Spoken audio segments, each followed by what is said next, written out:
Welcome to Virat IAS. जैसा कि lockdown की वजह से बीच में कुछ दिन आपकी क्लास रुकी रही, तो जहां हमने लास्ट टाइम जिस टॉपिक पर हमने क्विट किया था उसी से आगे आज हम रीस्टार्ट करेंगे।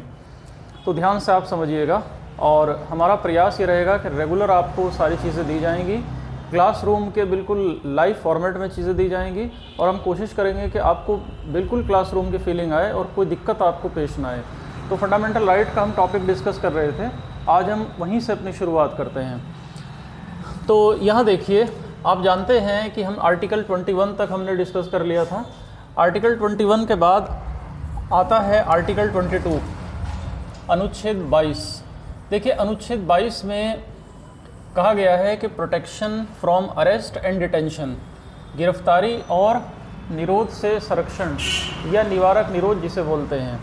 देखिए, दो तरह की गिरफ्तारियां होती हैं, दो तरह से जो आरोपी हैं दो तरह से गिरफ्तार किए जाते हैं। एक तो वो आरोपी हैं जो सामान्य किसी अपराध के तहत गिरफ्तार होते हैं, जो प्यूनिटिव या सामान्य दांडिक विधि के तहत गिरफ्तार आरोपी होते हैं। लेकिन दूसरे संविधान के काफ़ी विवादास्पद धारा है जिसे निवारक निरोध या प्रिवेंटिव डिटेंशन कहते हैं। इसके तहत अपराधी गिरफ्तार होते हैं और इसका वर्णन संविधान के 22(4) से लेकर 22(7) तक है। प्रिवेंटिव डिटेंशन का जो वर्णन है वो अनुच्छेद 22 खंड 4 आर्टिकल 22 क्लॉज 4 के अंतर्गत दिया गया है। जो प्रिवेंटिव डिटेंशन धारा है, देखिए, स्टेट का जो उत्तरदायित्व है, राज्य की जो जिम्मेदारी है, वो अपराध को न केवल घटित होने के बाद अपराधी को सज़ा देना है बल्कि अपराध होने से पहले उसे रोकना भी है। तो अपराध होने से पहले ही उसे रोकने के लिए प्रिवेंटिव डिटेंशन जैसा कानून लाया गया है। यानी किसी व्यक्ति को इसलिए डिटेंशन में लेना, इसलिए गिरफ्तार करना ताकि क्राइम को प्रिवेंट किया जा सके, क्राइम की रोकथाम की जा सके, इसलिए आर्टिकल 22 क्लॉज 4 रखा गया है।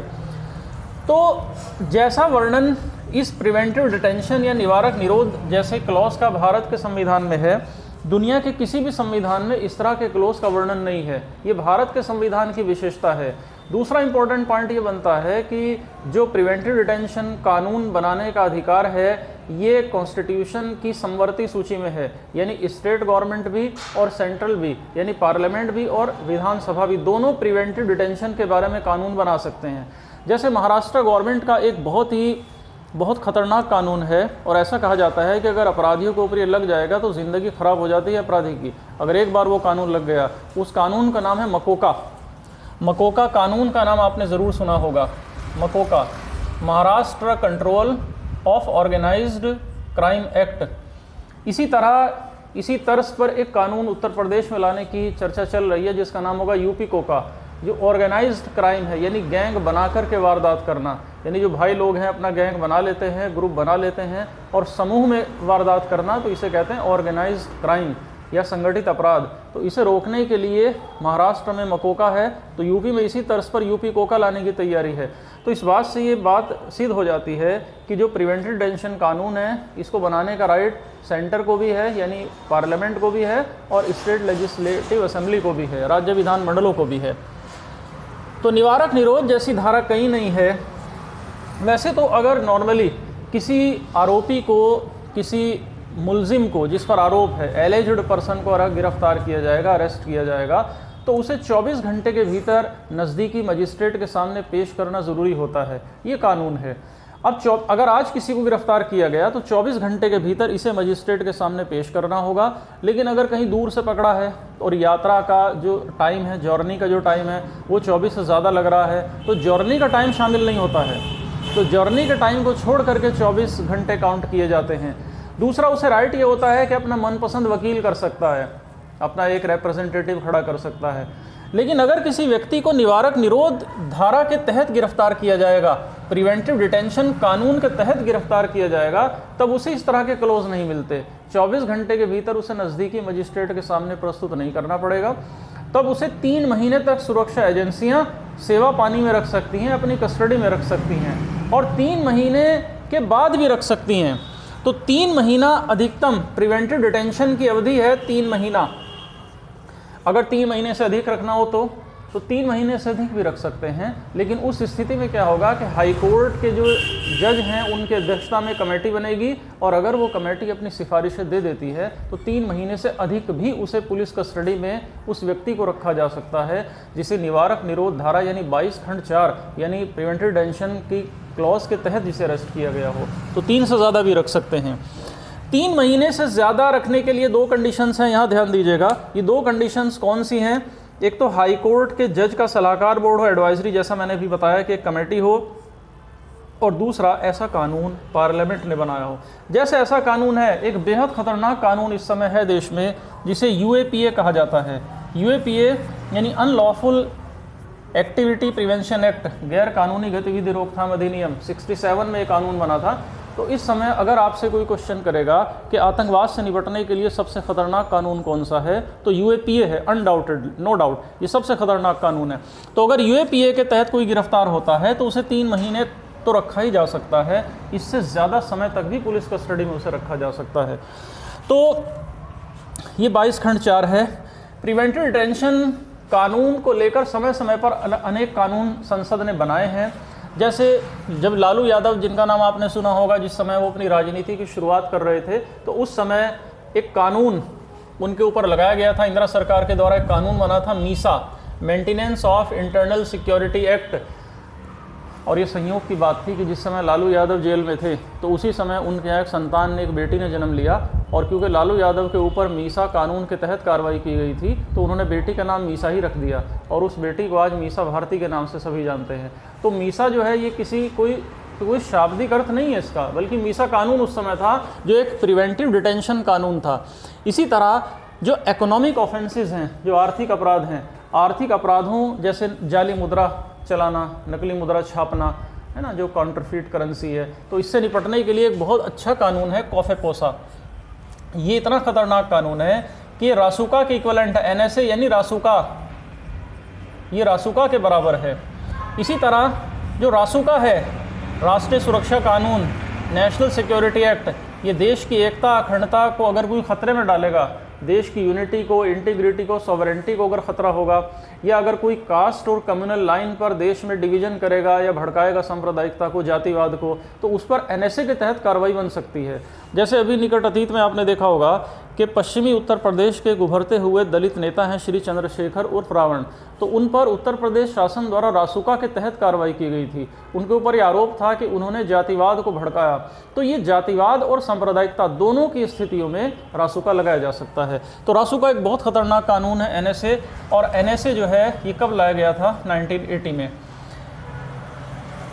आतंकवाद से निपटने के लिए भी 85 में कानून आया था, Tada, terrorism and anti disruptive activity act, जिसमें संजय दत्त को भी जेल हुई थी और राइफल रखने के आरोप में, और बाद में फिर 3.5 साल की सज़ा भी संजय दत्त को की गई थी।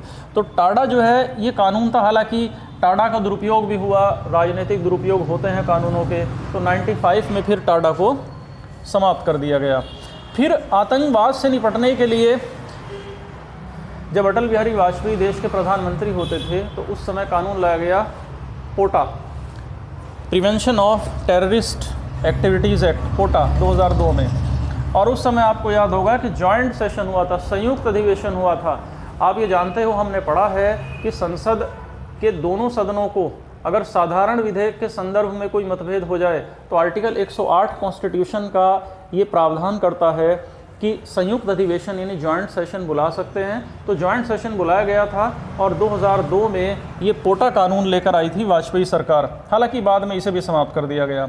तो इस समय अगर क्वेश्चन ये होगा, जैसे अभी हमने डिस्कस किया कि सबसे खतरनाक कानून कौन सा है आतंकवाद से निपटने के लिए आज की डेट में, तो वह है यूएपीए। यूएपीए इस समय कई पॉलिटिकल एक्टिविस्ट पर लगा हुआ है और काफ़ी विवादास्पद ये कानून इस समय बना हुआ है।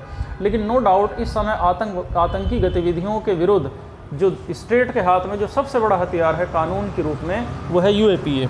यूएपीए यानी अनलॉफुल एक्टिविटी प्रिवेंशन एक्ट, यानी गैर कानूनी गतिविधि रोकथाम अधिनियम।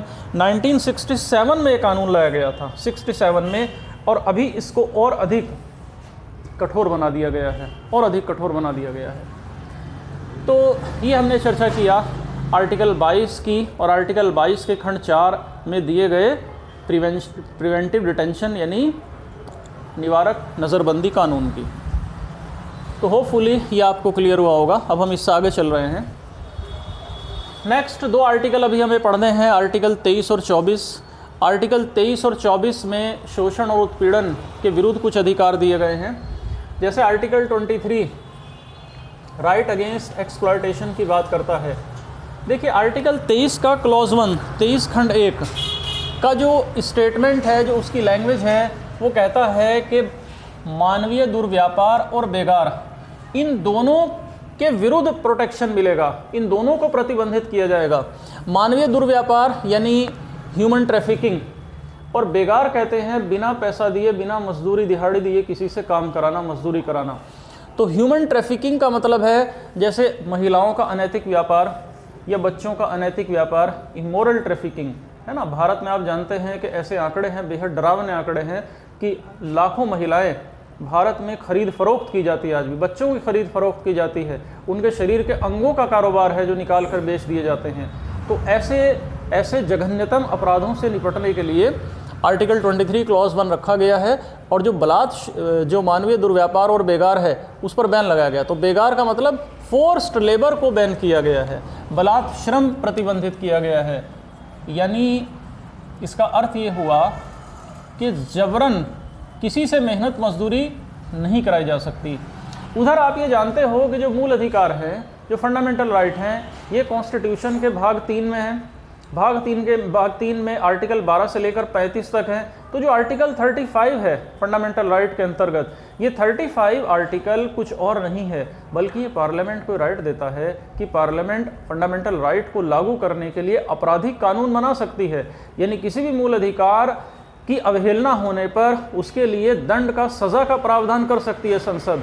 तो आर्टिकल 35 को लेकर के पार्लियामेंट ने 2 दांडिक विधियां बनाई हैं, 2 प्यूनिटिव लॉज बनाए हैं, 2 ऐसे कानून, 2 आर्टिकल्स को लेकर कानून बनाए हैं कि अगर उनकी अवहेलना होगी, उनका वायोलेशन होगा तो सज़ा मिलेगी। एक तो आर्टिकल 17 हमने पढ़ा था, आप याद करिए। आर्टिकल 17 क्या था? एबोलिशन ऑफ अनटचेबिलिटी, अस्पृश्यता का निवारण। अस्पृश्यता यानी हमने पढ़ा था कि डॉक्टर अंबेडकर ने उन जातियों को जिन्हें चांडाल और दस्यु कहा गया, उन्हें कभी भी दलित और हरिजन नहीं कहा। डॉक्टर अंबेडकर ने उन्हें अस्पृश्य कहा, अनटचेबल्स। तो अनटचेबल्स और अनटचेबिलिटी को देश से समाप्त करने के लिए आर्टिकल 17 के अंतर्गत क्रिमिनल ऑफेंस, क्रिमिनल एक्टिविटी रखा गया उसको। आर्टिकल 35 ने वहाँ सज़ा का प्रावधान किया। SC/ST एक्ट 1989 में बना था, ये सब हमने पढ़ा था।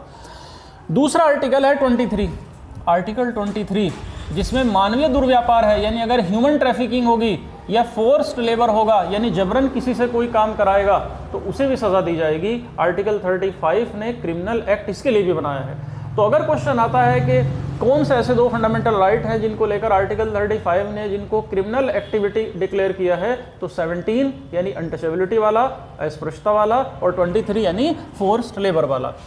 तो यहाँ आप ध्यान दीजिए, अनटचेबिलिटी के बाद ये दूसरा क्रिमिनल ऑफेंस है अंडर आर्टिकल 35, और ये दोनों के खिलाफ है। यानी स्टेट भी ऐसा नहीं कर सकता। अगर स्टेट ऐसा करेगा तो भी किसी भी इंडिविजुअल को प्रोटेक्शन मिलेगा। स्टेट का मतलब आर्टिकल 12 में जो डेफिनेशन हमने पढ़ी थी, स्टेट का मतलब मोटे तौर पर सरकार। और अगर कोई व्यक्ति किसी दूसरे व्यक्ति के साथ ऐसा करेगा तो उसके विरुद्ध भी पीड़ित व्यक्ति को पूरा प्रोटेक्शन मिलेगा, पूरा संरक्षण मिलेगा। तो इस संदर्भ में 2 कानून यहाँ देख लीजिए।